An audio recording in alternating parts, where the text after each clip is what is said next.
Let me guess. You clicked on this video because you've been told all your life that small actions can lead to big changes. Dr. Ambedkar once said that education was the powerful milk of a tigress. What did he mean by that? He was referring to the power of education to uplift people from marginalized societies, from poverty, and lead a better life. Today, the world is ruled by profit thirsty corporates. What about micro businesses?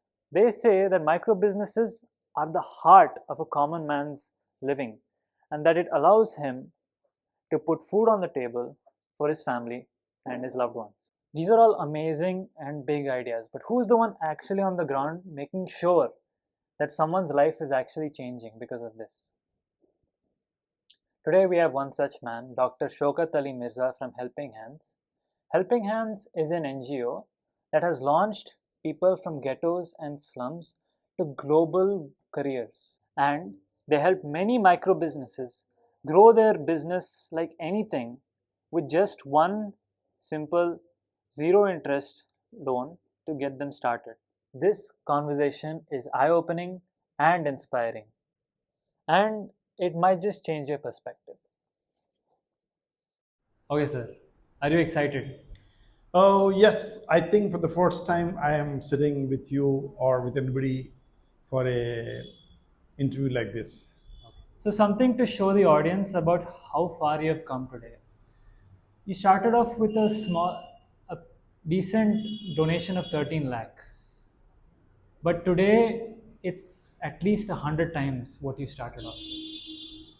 So, when you came into Helping Hands, where were you coming from? With what background were you coming from?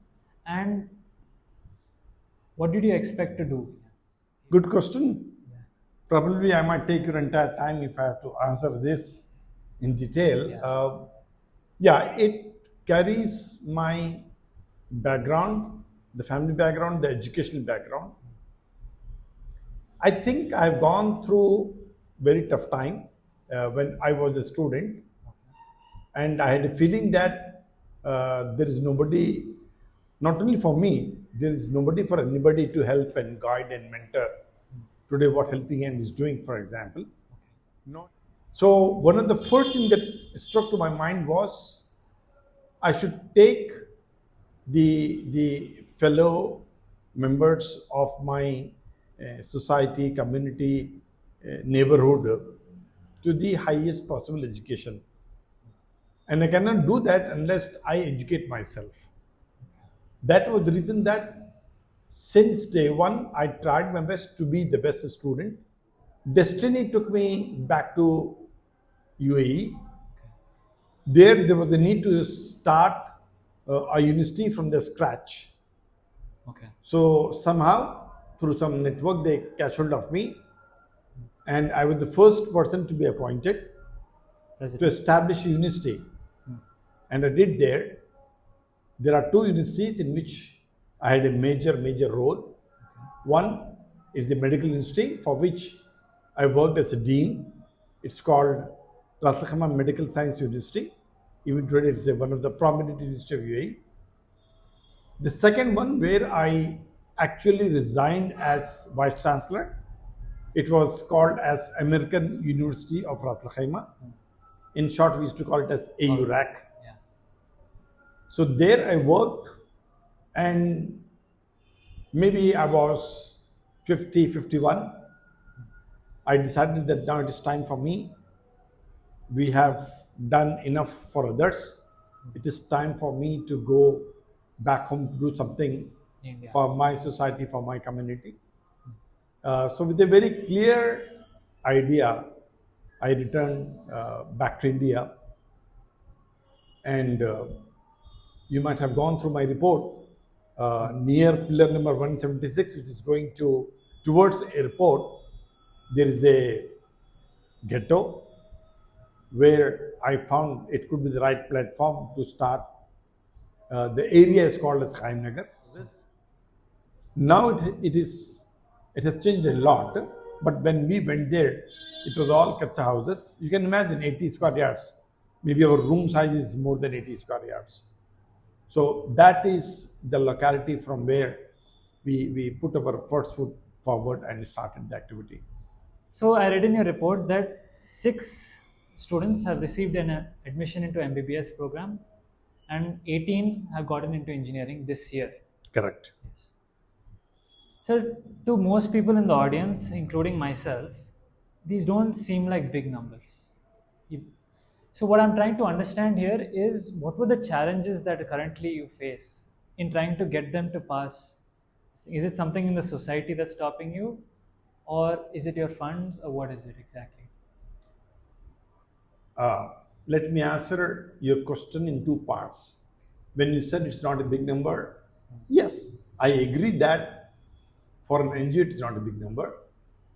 But for me, it was a very big number because I produced the first engineer after working for 7 years. Okay. I produced the first medical doctor after working for 12 years. First. Okay. So after that, if I got 6 students admitted into MBBS program, 6 is much bigger than 1. So I think it is big. If you look at, I said 7 years, that means this is our 13th year. So 8, 9, 10, 11, 13. So after 6 years, if we are able to get 18 students for me and into engineering, it's a big number as compared to 6 years back. About the micro businesses, right? I noticed a huge spike, nearly 250% increase in how much you're spending or like lending for micro businesses. How does that actually help your goal as an NGO when you're trying to make businesses grow? Well, as I told you, it is not the objective of helping, and in fact, we cannot do business. We are not in business. Okay. We are just extending financial support. Looking at our graph, and this is not being done out of general funds of helping hands. This has to be donor matched. So yeah, my interest is I'm able to establish a family economically. Okay. Probably the donor is also seeing the same thing. That I think 2023 or 24, I published a story in my annual report wherein I showed that to a bandiwala, I supported him with, I think, 6,000 rupees, and he is regularly earning 400 rupees per day. So per month, that would be 12, 12,000. 12,000. 12,000. Okay? 12,000. And I gave him only 6,000. Right. And the story behind that case was probably, I think, at least a couple of months back, I saw him still on the road, though I am not in touch with him on regular basis. On a AC guard road, I stopped by to go to a bank.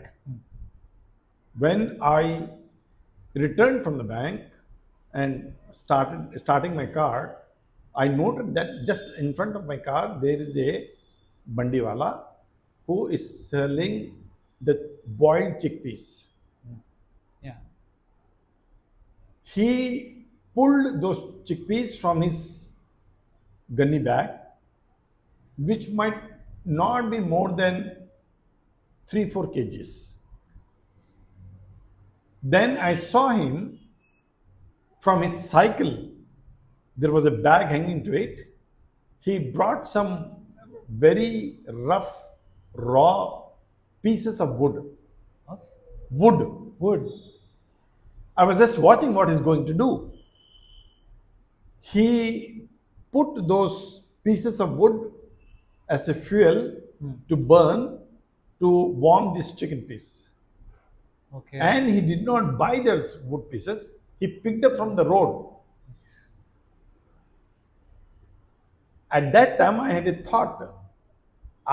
In fact, I had chickpeas from him. 10 rupees, oh, kuch diya mujhe. I noted that on and off he was able to sell to 1%, 2%. Then I had a thought. if I can provide him one tray of water bottles. Okay, we might get at the cost of 6 rupees, the smallest one, and he can, the printed value is 7 rupees, I think. So, and then from there he can make a rotation. So I thought I'll provide him one tray or two trays of water bottle, free of cost. And once he start getting money, he can buy on his own and can Continue that expand his business Yes. from chana to water also. Because when I went to the second time, I could not find him. Okay. Next to his bandi, there was another one who was selling watermelon. I asked him what happened, and he was very, very old, feeble man. I asked him what happened to this man. He said, "Sir, 3 दिन से वो नहीं आ रहा. He's not coming since last 3-4 days." I said, "Do you have his number? I can contact him." No, sir, he don't have mobile phone. Why, is something important? I said, "No, I just want to see him." He said, "You just wait and watch my watermelon. I'll go and bring him." He went down the line. He brought him to me and I had a discussion.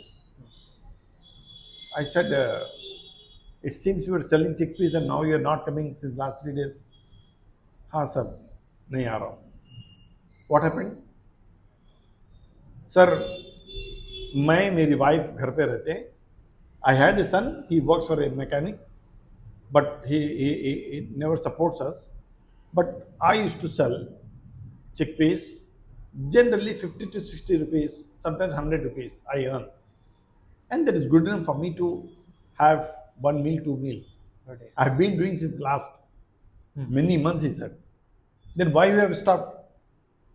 He said, my sales gone down and I was not able to take the profit. But I need 50 to 100 rupees per day. So my principal amount has come down. In a sense? That means he should have money to buy 5 kgs of chickpeas. Right. Now, since he started using this money for his daily life, now he don't have enough money to buy 5 kgs of chickpeas To run the business. to run the business. So he stopped doing anything. Okay. I said, how much you need? He said, maybe 2,000, 2,500. Okay. Okay, I said, immediately I said, I'll give you 2,500, you start move your business from products. He said, नहीं sir, ये business कल से नहीं चलेगा. Why नहीं चलेगा?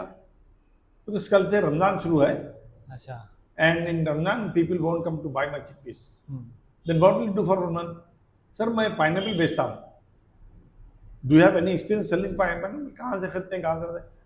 I know that, sir. Every year in the month of Ramadan, I stop my chickpeas, I buy only pineapple and sell pineapple. Okay.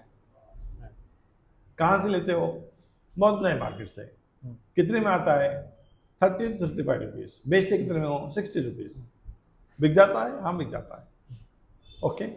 I said, how much now for pineapple? Sir, 3,000.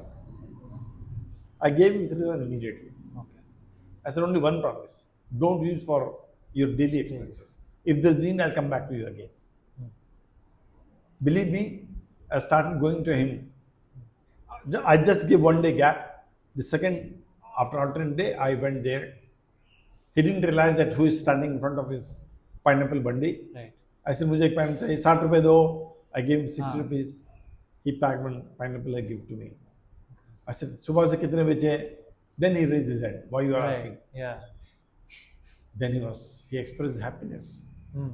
He said, I didn't earn that much money after selling chickpeas the way I am earning now. With pineapple. He said, in the last 3 days, since the beginning of Ramadan, I earned 250 rupees per day. So now you are happy? No, sir. I am confident by the time it comes to the end of Ramadan, it will definitely go 400 rupees. And he touched 400 rupees per day. I gave practical example to many people that nowadays, summer, for example, you might see several people who are just selling water. Yeah. Right? Limu pani. What is Coconut that? water. Anything. Not even there is lemon there. They just put some masala. And there are enough people who are drinking there. Whenever I see such business, I used to stop by. What is your cost? What is your material? How much you earn? Invariably, the simplest answer is everybody earns more than 250 rupees per day. 250 means after whatever expense they have. Profits. G. Sir, so these are my learnings from the two things that you told right now. That NGOs get a lot of donations, but it's not like you're just throwing money and expecting society to improve. In fact, since I'm in a BBA course, it's quite like you're working as a unit to maximize your efficiency in some way, to maximize your output. You're not taking extremely high risks, but you're trying to make sure that every single rupee you spend is coming to positive use. Yeah, because the only worry that I have in running the operations, even though we moved from year 1 to year 13, from 13 lakhs to almost 10 crores, the only fear or the worry is there is no donor who is called as a committed donor. I mean, nobody will say that I am giving money, say for example, for 100 students for next 5 years. Okay. No. No. There are a few donors who are repeatedly supporting us since last maybe 5 years, 6 years. Okay. But it does not mean that every donor is a repeated donor. Today, if I spend 3.61 crores on tuition fee, does it mean that I have 3.6 crores for next year? No. Answer is no. No. I just have to pray, work hard, meet people, expand my network to make sure that the students who have been enrolled already, they should not stop their education just because they will not get any financial support. The points that you mentioned right now are recurring donations, right? So building trust with your donors, sending an annual report every year about how much you've worked and how many people you've helped helps them build the trust between you and your donors, and they might actually come back and pay you more. Part of building that trust is also having a reliable team to be able to provide that performance every single year. How would you hire someone to work in your NGO? What are you looking for? Do you look for a shared vision? I mean, like they're here for helping other people. Because if they're here for monetary benefit, I don't think they'll stay very long. That is okay. One of the demand in helping hands, even for me and even by the donors, is what next after Shaukat Mirza. Just share with you, I don't draw any salary from here. Okay. And people say that is a bad example I have created here. But to be frank, in the last 2-3 years, I really tried my best with all my networks in order to find somebody suitable next to me, equal to me, on a paid basis and payment on par with market. Not that you are working for NGOs who will get a less salary. No, nothing like that. I could not succeed. And people who are into this type of culture and responsibilities, they advised me that it will not be an easy thing to get a ready-made person like you to help you, but it will be much easier for you if you can groom one among your staff members to the extent that if time comes, he or she should be able to put their foot in your sandal, something like that. For example, right now the summer program is going on. We are busy since morning 9 a.m. and just now the camp must have been over, and we conduct a quiz every day. There are more than 120 papers. So they'll bring those papers here. Okay. They will evaluate, get the results finalized, and be ready for tomorrow morning. The results come tomorrow morning. Yes. So, and they are staying here. Yeah. So that is their dedication, that is their enthusiasm that we have created. So, Sir, overall it was an amazing conversation, sir. We spoke about finance, we spoke about hiring, we spoke about your operations and your drive towards this thing. Now I'd like a small but grand finale to this podcast. So I'm going to ask you like 5 personal questions. They're going to be pretty fun and something the audience would enjoy. no problem. So the big question is, sir, what's your favorite dessert? Yeah. Ajmeri Khalakhan. Kalakan. I understood that. Achha. There are 2 types of Khalakhan. Okay. One is called the white one, which is very common. The other one is Ajmeri Khalakhan. Okay. And second choice, I can say any sweet, any dessert from Dadu's. Point. Yeah, point made. If you had to describe it to a child, the enjoyment that comes from the Kalakan, how would you describe it? Try your best, sir. I will offer him, then ask him, how do you enjoy it? Okay. And automatically that will come out. I've been enjoying since my childhood with this particular dessert. Okay. Sir, you're rearing children towards maturity through education. As a child, what do you remember to be one of the bitter moments in your education as a child? Yeah. The first thing that comes to your mind. Yeah. A bitter moment. Yeah, I have gone through tough times. Yes, I said so. If you are from Hyderabad and if you know where Abbots is, my school was at Abbots. Okay. And my house used to be maybe 800 or 1 kilometer from this place. Okay. That is interior into the old city. The bus ticket used to be 10 paise one way. And many a times I walked from my school Back to my home Okay. to save 10 paise. Or with that 10 paise, I used to drink a juice at Nayapal bus stand. Now that is all demolished, nothing is there. Okay. But at that time, there used to be multiple juice bundis, carbonated, non-carbonated, like that, fresh or etc. etc. During summer particularly, it gives you a lot of chill. Yeah. I used to enjoy that a lot. So that is the value of temperature for me.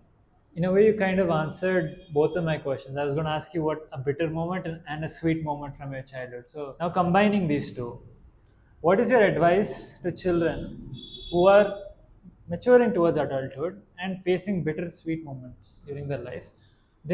What is your advice to help them find purpose, like you did, in a way that you're working without a salary, but day and night towards something? My tool and advice to the present day children will be, there is no shortcut to a success. You have to work hard, and work hard and work hard. Unfortunately, since I've been going through kids of these types, they do not have a goal, they do not have an objective. So my simple advice to any student is, canvas is very big. You can do anything in any field. I don't believe that medical is something extraordinary, next is engineering, and next is something else. No. I believe that even doing PhD in Hindi might get lots of options as compared to a person who has done MBBS or engineering. I don't do that. Because if I don't have a English literature masters or PhD, I will not be having a good English teacher. If I don't have a good English teacher, I cannot even study science or maths or social studies. So it all, to what extent you are good in your subject, no matter whatever the subject. If you are good and excellent, the world will fall on your foot. You don't have to go anywhere else. That is my simple advice to the students. Thank you, sir. So we'll end with your words. We still have miles and miles before we go to sleep. Right? Thank you, sir. Thank Thanks you a for lot. the thought.